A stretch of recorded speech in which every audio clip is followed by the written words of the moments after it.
수강생 여러분 안녕하세요. 한국의 경제개발계획 강좌를 맡은 최상호입니다. 이번 강의는 7번째 강의로 경제기획원 설립과 역할이라는 주제로 강의를 시작하겠습니다. 박정희 정부 시기에 거둔 고도 경제성장의 원인은 매우 다양한데 그 중에서 중요한 원인 중에 하나는 경제기획원의 설립과 그것이 정부 조직에서 수행한 역할이었습니다. 이번 강의에서는 지난 강의에 이어 기획기구로서 경제기획원의 설립 과정과 그 특징을 살펴보도록 하겠습니다.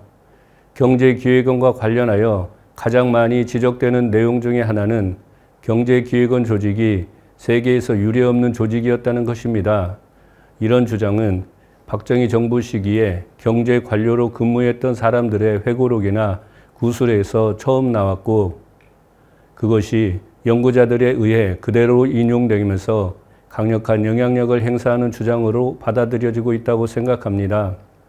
여기에서 유례가 없다는 것은 경제기획원의 기획 기능은 물론 예산 편성 기능, 외자 도입과 배분 기능, 경제협력 기능, 통계 수집과 작성 기능 등 이전 한국 정부 조직에서는 발견되지 않는 조직 체계를 갖추었다는 점을 강조하기 위한 것이었다고 생각합니다.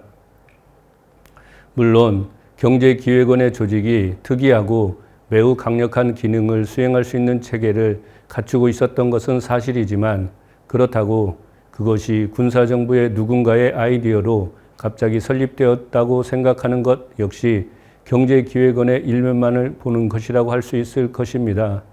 지난 강의에서 한국에서도 정부 수립 이후 기획기구에 관한 다양한 논의와 실험이 있었다는 것을 살펴보았습니다.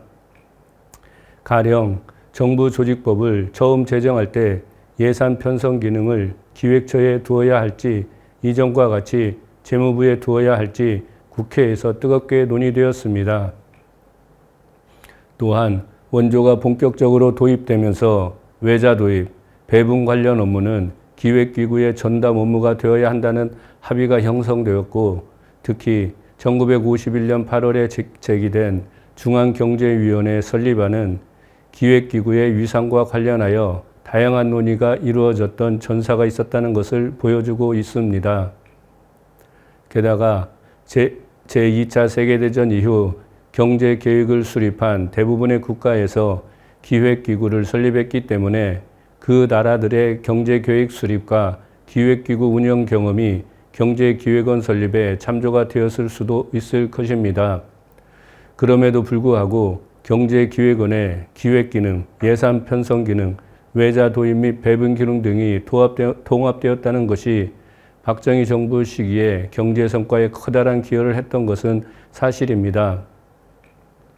이번 강의에서는 경제기획원이 어떻게 경제성장에 기여할 수 있었는지를 조직과 역할, 위상 등의 관점에서 4개의 주제로 나누어 설명하도록 하겠습니다. 첫째, 군사정부 직후 경제기획원의 설립 과정을 소개하겠습니다. 민주당 정부의 부흥부는 군사정부 직후 곧바로 경제기획원으로 개편되지 않았고 건설부가 설립되었습니다. 따라서 여기에서는 부흥부에서 건설부, 건설부에서 경제기획원으로 변경되는 과정을 설명할 것입니다. 둘째, 경제기획원의 외자 도입 관련 기능을 설명하겠습니다. 경제개발에서 외자는 매우 중요하기 때문에 외자 도입 관련 정책과 제도가 어떻게 변화되었는지를 살펴보도록 하겠습니다. 셋째, 경제기획원의 위상에 대해 설명하겠습니다. 박정희 정부의 지도받는 자본주의 체제가 구체적으로 어떻게 운영되었는지 그리고 그 속에서 경제기획원의 위상 등을 살펴보도록 하겠습니다. 넷째, 1970년대 이후 경제기획원의 조직과 기능 변화 등을 설명하도록 하겠습니다. 경제기획원은 정부의 경제정책 목표, 대외 경제 환경의 변화, 민간 부문의 성장과 함께 그 기능이 조금씩 변화되어 왔는데 이 점을 살펴보도록 하겠습니다.